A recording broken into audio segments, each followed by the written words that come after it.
Subscribe करें हमारे YouTube channel को और बेल आइकन को प्रेस करें हमारे लेटेस्ट वीडियोस को देखने के लिए।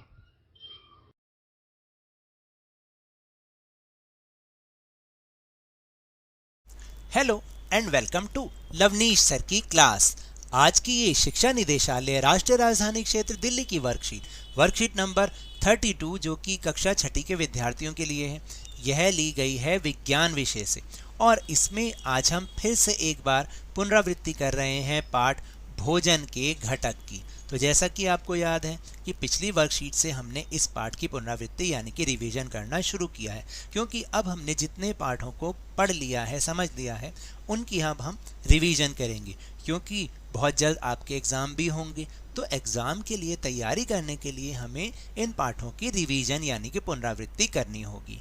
तो चलिए शुरुआत करते हैं मेरे साथ और समझने की कोशिश करते हैं।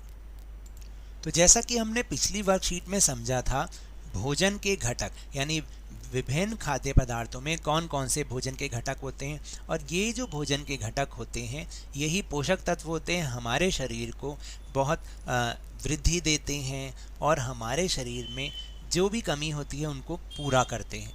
तो आज हम पढ़ेंगे कि ये जो भोजन के घटक हैं कौन कौन से हैं। याद तो है ना, कार्बोहाइड्रेट, प्रोटीन, वसा, विटामिन और खनिज लवण तथा पानी। ये सब काम क्या करते हैं, आखिर इनका क्या काम होता है हमारे शरीर के अंदर, इस वर्कशीट में हम इस बात को जानेंगे। तो देखते हैं एक बार। चलिए सबसे पहले शुरुआत करते हैं कार्बोहाइड्रेट से। कार्बोहाइड्रेट क्या होते हैं और उनका क्या काम होता है। कार्बोहाइड्रेट ऊर्जा देने वाले पोषक तत्व होते हैं, यानी ये हमारे शरीर को कार्य करने की ऊर्जा प्रदान करते हैं। जैसे जितने भी अनाज होते हैं उनसे हमें कार्बोहाइड्रेट मिलता है।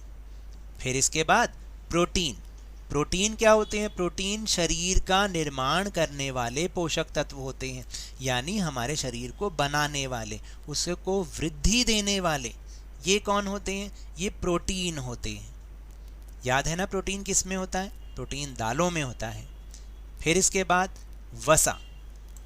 वसा हमारे शरीर में ऊर्जा के स्रोत के रूप में कार्य करती है, यानी जब हम कोई वसा युक्त भोज्य पदार्थ खाते हैं तो यह हमारे शरीर में इकट्ठी हो जाती है और फिर ज़रूरत पड़ने पर ये एनर्जी में बदल जाती है, यानी ऊर्जा में बदल जाती है और हमारे शरीर को कार्य करने की ऊर्जा प्रदान करती है। फिर जैसे जितने भी घी, तेल वाली, चिकनाई वाली चीज़ें, उन सभी में वसा होती है। इसके बाद है विटामिन और खनिज लवण।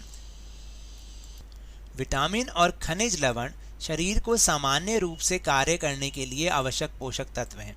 देखिए हमारे शरीर सही ढंग से काम करता रहे, सारे जो नित्य क्रम वाले काम, जो भी हमारे दैनिक काम होते हैं, उन सबको आराम से करने के लिए ये विटामिन और खनिज लवण बहुत ज़्यादा सहायता करते हैं। और ये हमारे शरीर को बहुत ज़्यादा भी नहीं चाहिए होते, बहुत कम मात्रा में चाहिए होते हैं।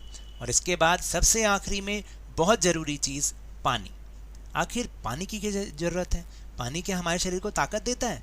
नहीं, पानी हमारे शरीर को ताकत नहीं देता, लेकिन हमारे शरीर की कई क्रियाएं जैसे कि पाचन क्रिया या जो पोषक तत्व हैं उनको एक जगह से दूसरी जगह पहुंचाने में ये बहुत हेल्प करता है, इसलिए पानी बहुत ज़रूरी है।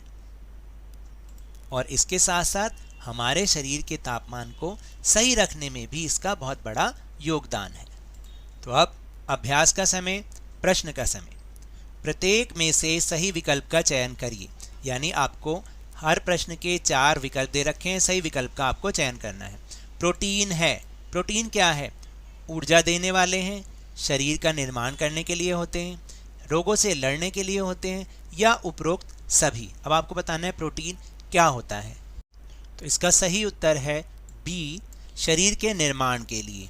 तो प्रोटीन ज़रूरी है शरीर के निर्माण के लिए। फिर दूसरा प्रश्न है कि स्टार्च एक उदाहरण है। स्टार्च किसका उदाहरण है, प्रोटीन का, वसा का, कार्बोहाइड्रेट का या फिर खनिज का। तो इसका सही उत्तर है कार्बोहाइड्रेट का। तो स्टार्च उदाहरण है कार्बोहाइड्रेट का। फिर इसके बाद तीसरा प्रश्न है कि स्टार्च की उपस्थिति की जांच कैसे की जाती है। तो देखिए ये तो हमने पहले वर्कशीट में समझा भी था कि हमें किसी भोज्य पदार्थ में देखना है कि स्टार्च है या नहीं, तो उसकी जांच कैसे की जाती है।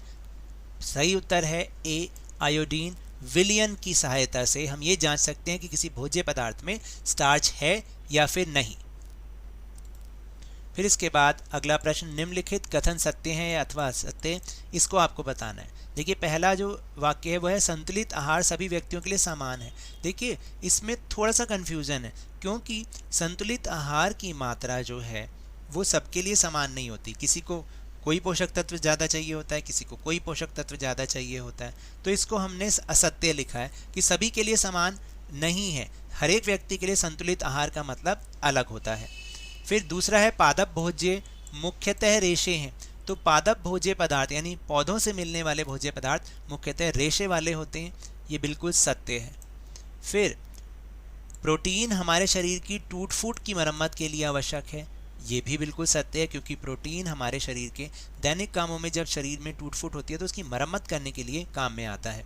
फिर इसके बाद चौथा है कि वसा हमारे भोजन का मुख्य भाग नहीं है, ये बिल्कुल असत्य है, गलत है, क्योंकि वसा भी हमारे भोजन का एक मुख्य भाग है।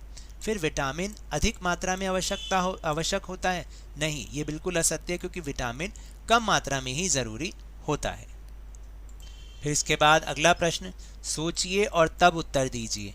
अब बताइए पानी पीना क्यों आवश्यक है जबकि ये कोई ऊर्जा नहीं देता है। तो देखिए इसका आंसर क्या हो सकता है और आप भी इसमें अपना सुझाव लिख सकते हैं। हमारा शरीर 60% पानी से बना है।